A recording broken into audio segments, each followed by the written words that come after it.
Okey, bismillahirrahmanirrahim. Assalamualaikum warahmatullahi wabarakatuh. Okey, baik. Apa khabar semua? Okey, Ustazah harapkan semua dalam keadaan yang sihat ya. Okey, baik. Minggu ini, kita akan masuk pelajaran yang baru. Okey, pelajaran yang ketiga yang bertajuk Pembangunan Negara Islam. Okey, dan hari ini, minggu ini kita akan lihat kepada tajuk kecilnya iaitu pembinaan masjid. Okey, kita tengok kepada yang seterusnya. Okey, pembinaan masjid. Yang pertama adalah Masjid Quba. Okey, tengok poin yang pertama. Okey, merupakan masjid pertama yang didirikan oleh Nabi Muhammad SAW pada tahun ke-14 kerasulan. Okey, ketika baginda Rasulullah SAW dalam perjalanan hijrah ke Madinah. Okey, seterusnya pada hari Isnin 8 Rabiul Awal, Rasulullah SAW tiba di Quba dan menetap selama 4 hari. Seterusnya mendirikan masjid dan solat di dalamnya. Okey, baik. Ini adalah Masjid Quba. Okey, pertama sekali adalah Masjid Quba. Okey, ini macam mana Masjid Quba ni terbina? Okey, dia berlaku di suatu peristiwa di mana Rasulullah SAW telah berhijrah ke Madinah. Okey, waktu itu bersama-sama dengan Saidina Abu Bakar As-Siddiq, iaitu pada tahun ke-14 kerasulan baginda. Okey, jadi tiba di suatu tempat yang bernama Quba, okey, iaitu pada hari Isnin 8 Rabiul Awal, tahun pertama hijrah dalam perjalanan hijrah ke Madinah, dan di situlah baginda mendirikan masjid yang bernama Masjid Quba. Kenapa nama dia Masjid Quba? Sebab tempat dia adalah bernama Quba. Okey, dan di Quba baginda telah pun tinggal di sana selama 4 hari dan solat di dalamnya. Dan untuk pengetahuan awak, Masjid Quba adalah masjid pertama yang dibina oleh Rasulullah SAW dalam sejarah Islam. Atas dasar apa? Atas dasar takwa. Atas dasar takwa. Okey, baik. Kemudian ada tambahan sedikit. Okey, Masjid Quba ni dibina menggunakan bahan binaan yang berasaskan batang dan juga pelepah kurma. Okey, tahu kurma kan? Okey, yang makan tu kan? Okey, baginda menggunakan bahan binaan yang berasaskan batang dan pelepah kurma. Okey, itu adalah Masjid Quba. Okey, seterusnya awak tengok. Okey, Ustazah ada sediakan. Okey, ni ada satu gambar. Okey, Masjid Quba yang terkini lah. Okey, baik. Seterusnya, okey, masjid yang kedua. Okey, yang awak akan belajar hari ini adalah Masjid Nabawi. Okey, Masjid Nabawi. Okey, merupakan tempat suci kedua umat Islam. Okey, ia dibina secara gotong royong oleh Rasulullah SAW dan umat Islam setelah baginda tiba di Madinah. Okey, yang poin yang kedua, masjid dibina di atas tanah dua orang anak yatim, iaitu Sahal dan Suhail bin Umar. Okey, seterusnya, terbinanya masjid ini meletakkan asas yang kukuh dalam masyarakat dan pembangunan negara Islam. Okey, ingat Masjid Nabawi merupakan masjid yang kedua.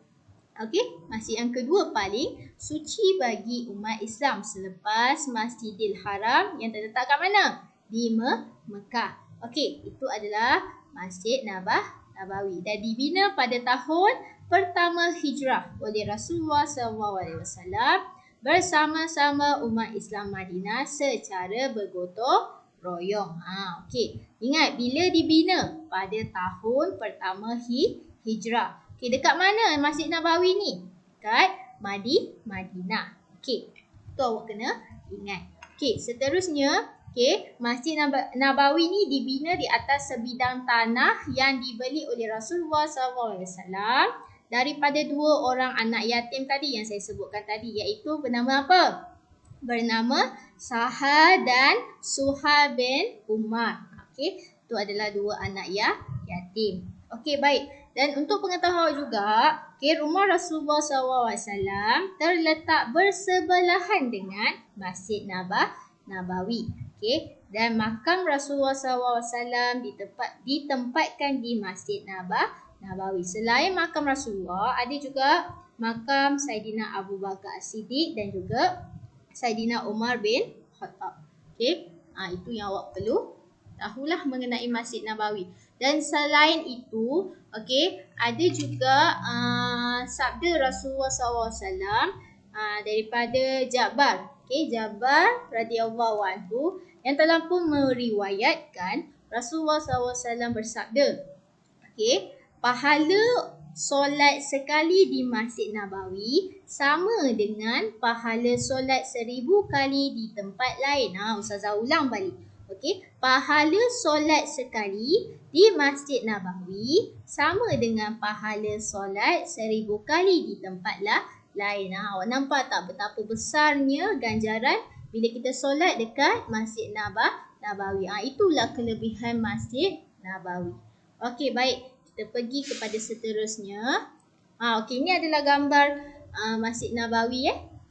Okey, seterusnya kita pergi kepada yang ketiga, Masjidil Haram. Okey, Masjidil Haram ni merupakan tempat yang paling suci bagi umat Islam. Masjid ini terletak di Mekah Al-Mukarramah dan terdapat Kaabah. Okey, poin yang seterusnya.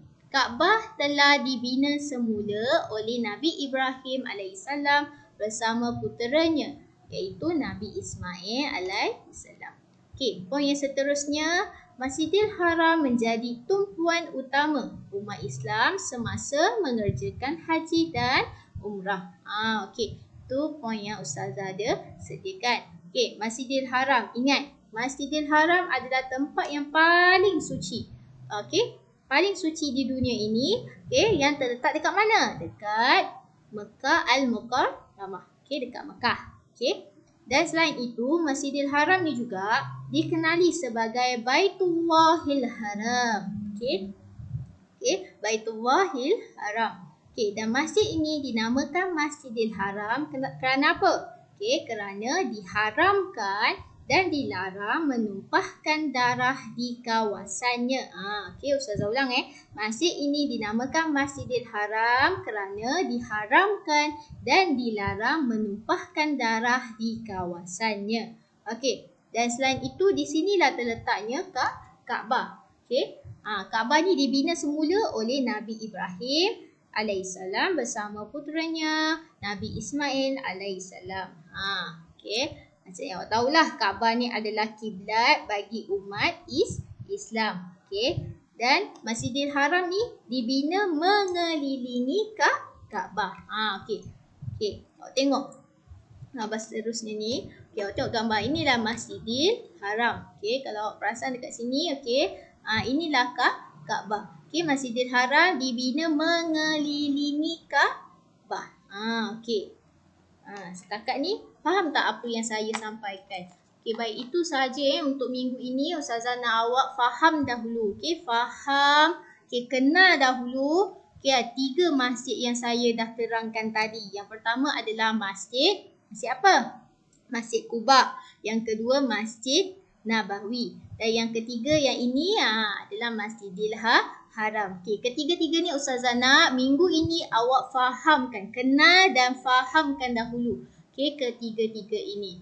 Okey, itu sahaja daripada ustazah. Okey, Assalamualaikum warahmatullahi wabarakatuh.